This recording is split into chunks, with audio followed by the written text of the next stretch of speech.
प्यारे बच्चों अस्सलाम वालेकुम। आज एक बार फिर डॉक्टर शबीर आपको उर्दू पढ़ाने जा रहा है। तो आज हम ग्रामर पढ़ रहे हैं। पहले भी मैंने आपको ग्रामर पढ़ाया है। इसम क्या हो गया है, फ़ेल क्या हो गया है, इसम की कितनी किस्में हैं।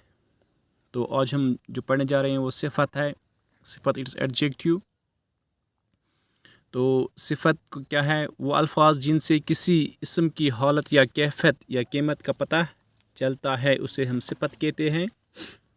सिफ़त इसम की हालत को महदूद कर देती है, मसलन बेकार लोग, जाहिल आदमी, शरीर लड़का वगैरह वगैरह। अब सिफ़त की किस्में जो हैं, इसकी बहुत सारी किस्में हैं। सिफ़त ज़ाती है, सिफ़त नस्बती, सिफ़त अददी, सिफ़त मकदारी और सिफ़त ज़मीर। अब हम सिफ़त ज़ाती की बात करेंगे। सिफ़त ज़ाती वो सिफ़त है जिससे किसी चीज़ की अंदरूनी हालत मालूम हो, जैसे हल्का, ठोस, सब्ज़ वगैरह। सिफ़त ज़ाती जो किसी की ज़ाती सिफ़त, जो किसी की अंदरूनी इनर, इसके दिल में क्या है, इसके अंदर क्या है, इसकी अंदरूनी हालत मालूम हो। ये हल्का है या भारी है, ये ठोस है या रकीक है या क्या है। तो सिफ़त ज़ाती जो है इसकी अंदरूनी हालत मालूम, इससे इंसान की या किसी चीज़ की अंदरूनी हालत मालूम हो जाती है। इसी बाद सिफ़त नस्बती। नस्बती हैं वो सिफ़ात हैं जिनमें किसी दूसरी चीज़ों से या चीज़ से लगाव या नस्बत ज़ाहिर हो। मसलन वो हिंदी में इसमें लगाव है, अरबी से, फ़ारसी से, तुर्की, आबी वगैरह वगैरह। इसकी नस्बत कहाँ से है, इसको किस चीज़ से लगाव है। तो इसके बाद है सिफ़त अददी। सिफ़त अददी वो सिफ़ात जिससे किसी इसम की तादाद मालूम हो, जैसे 2 आदमी, 4 लड़के। एक तो किसी चीज़ का पूरा अदद हो, जैसे 5 आदमी, 4 घोड़े या 6 घोड़े। इसको सिफ़त अदद मयीन कहते हैं,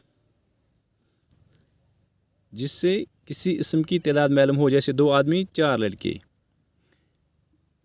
एक तो किसी चीज़ का पूरा अदद हो, मतलब पूरा अदद, इसका पूरा जांच हो कि 2 लड़के हैं, 2 लड़कियां हैं, 4 लड़के हैं, 4 घोड़े हैं, मतलब 5 आदमी 6 घोड़े यहाँ पर लिखा मैंने। तो इसको सिफ़त अददी मईन कहते हैं।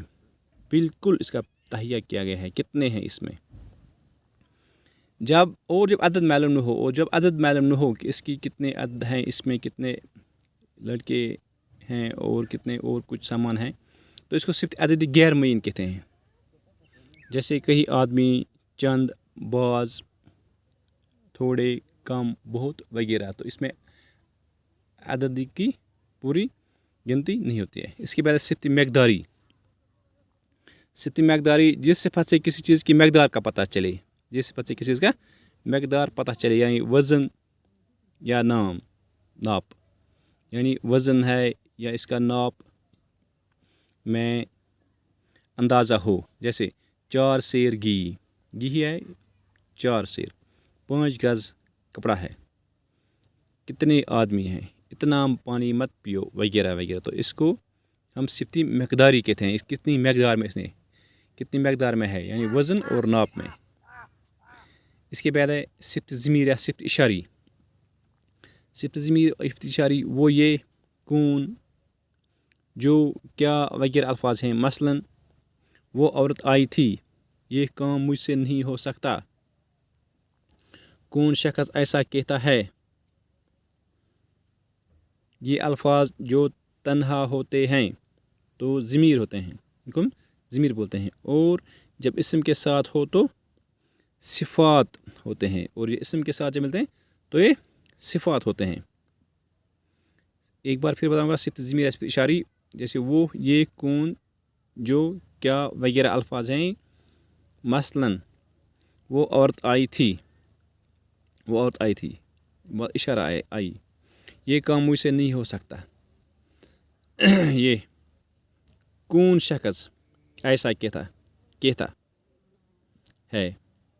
ये अल्फाज जब तन्हा होते हैं तो ज़मीर होते हैं, इनको ज़मीर बोलते हैं। और जब इसम के साथ होते تو صفات ہو تو صفات ہوتے ہیں، جب اسم کے ساتھ ملتے ہیں تو یہ صفات بنتے ہیں۔ تو پیارے بچوں، مجھے امید ہے آپ کو ویڈیو پسند آیا ہوگا، اچھی طرح سے پڑھیے، سمجھیے، اس کو لائک کیجیے، شیئر کیجیے، اپنے دوستوں کو پہنچائیے اور میری چینل کو سبسکرائب کیجیے۔ تب تک کے خدا حافظ۔